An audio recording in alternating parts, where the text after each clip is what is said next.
bir xilda dünyamizni bola chaqamizdan ham qizg'anamizda.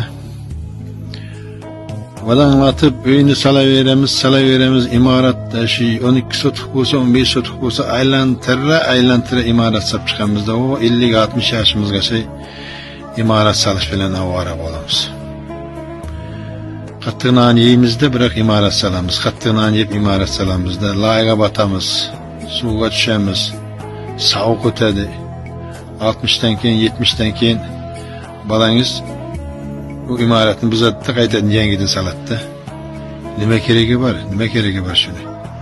Yaxshi yashashlik uchun shariatda 4 ta xona yetadi, 4 ta. Biri er xotin, biri qiz bolalar, biri o'g'il bolalar, biri ofshi bir mehmon kutadigan xona. Bo'ldi. Qolganiga zakot tushirib berasizda.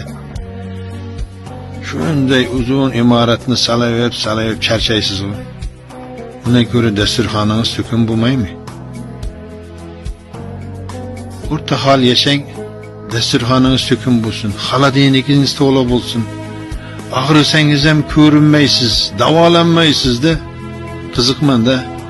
Sanatoriyaga boring bir yilda bir er-xotin. Dam oling, tanaga dam bering.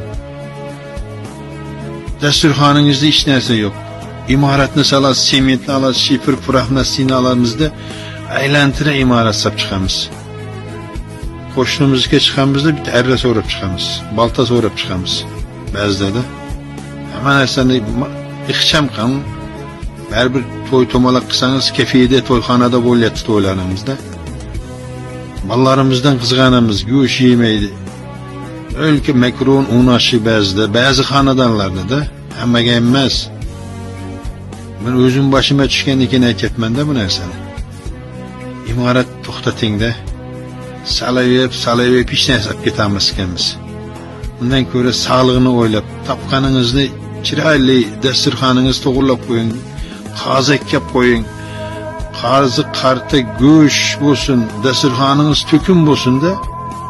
Nima qilaman, imorat salavergan bilan bir kuni kasal bo'lib, paxaytasiz, o'lasa ketasiz. Xolodilnigingiz to'la bo'lsin. Bolalarni hammasi qarni to'q bo'lsin, yemaklabini az bo'lmasin. Zo'rg'a yuribdi xotiningiz ham da qulay deb. 1-2 bo'lsin deb salayib imoratni chagandin. Sal o'zinglarga ixcham qilib saling.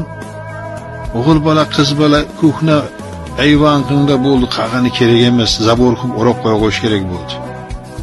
Yaxshi yashang, xotiningiz ham, siz ham qarningiz to'q bo'lib, kasal bo'lsa olib borib ko'rsatib sanatoriyalarda